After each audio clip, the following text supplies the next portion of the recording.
క్రీస్తునందున ప్రియులకు ప్రేమతో వందనాలు తెలియజేయుచున్నాను. మార్చి నెల 3వ తేదీ 2024. ఈ రోజు దేవుడు మనకు చేస్తున్న వాగ్దానం ఏమిటనగా, కీర్తనల గ్రంథము 103వ కీర్తన 17-18 చరణాలు. ఆయన నిబంధనను గైకొనుచు ఆయన కట్టడలను అనుసరించి నడుచుకుని వారి మీద, యెహోవా యందు భయభక్తులు గల వారి మీద ఆయన కృప యుగయుగములు నిలుచును. ఆయన నీతి వారికి పిల్ల పిల్ల తరమున నిలుచును. ఆమేన్. నా ప్రియమైన సహోదరి సహోదరులారా, ఈ లోకంలో జీవిస్తున్న మనకు దేవుని కృప చాలా అవసరం.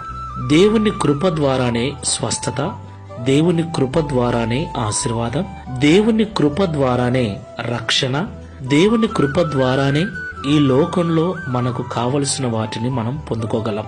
దేవుని కృప కలిగిన వారు ధన్యులు అని పరిశుద్ధ గ్రంథం సెలవిస్తుంది.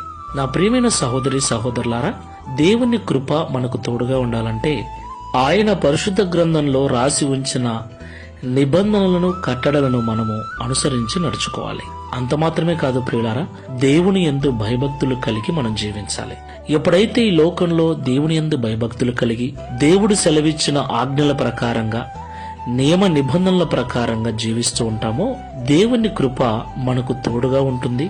మనకు మాత్రమే కాదు, మన పిల్లల పిల్లలకు కూడా ఆయన కృప తోడుగా ఉంటుంది. ప్రియులారా, దేవుని కృప ఎంతో శాశ్వతమైనది. పర్వతములు తొలగిపోయినా, మెట్టలు తత్తరిల్లినా ఆయన కృప విడిచిపోదు. అలాంటి శ్రేష్టమైన దేవుని కృప మనకు తోడుగా ఉంటే నిజంగా మనం ధన్యులమే కదా. కాబట్టి ఈ మాటలు విన్న మనం అందరం ఒకసారి మనల్ని మనం పరిశీలన చేసుకుని ఆత్మీయంగా ముందుకు వెళ్దాం. ప్రార్థన చేసుకుందాం. కృపాసత్య సంపూర్ణమైన యేసుక్రీస్తు ప్రభువా, పరిశుద్ధమైన మీ నామమునకు స్తోత్రములు చెల్లిస్తూ ఉన్నాం. ఈ ఉదయకాల సమయంలో మాతో మీరు మాట్లాడిన ప్రతి మాటను బట్టి వందనాలు.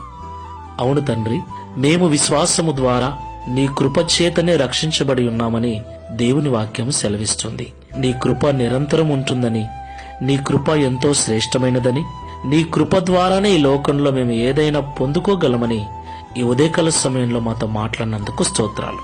అలాంటి శ్రేష్టమైన నీ కృప మాకు తోడుగా ఉండాలంటే పరిశుద్ధ గ్రంథంలో రాయబడిన నియమ నిబంధనలను పాటిస్తూ నీ యందు భయభక్తులు కలిగి ఉండాలని మాతో మీరు మాట్లాడినందుకు స్తోత్రాలు. ఈ ప్రార్థనలో ఏకీవిస్తున్న మేమందరం కూడా నీ యందు భయభక్తులు కలిగి పరిశుద్ధ గ్రంథము ద్వారా మీరు మాకిచ్చిన ఆజ్ఞలను, కట్టడలను, నియమ నిబంధనలను పాటిస్తూ నీ కృప మాకు మాత్రమే కాకుండా మా పిల్లల పిల్లలకునూ తోడై ఉండునట్లు, పెద్దలుగా మేము జాగ్రత్తగా నడుచుకున్నట్లుగా సహాయం చేయమని, తద్వారా ఈ దిన వాగ్దానమును మా అందరి జీవితంలో నెరవేర్చి మీ నామమును మహిమపరుచుకున్నామని యేసు నామములో ప్రార్థిస్తున్నాము తండ్రి.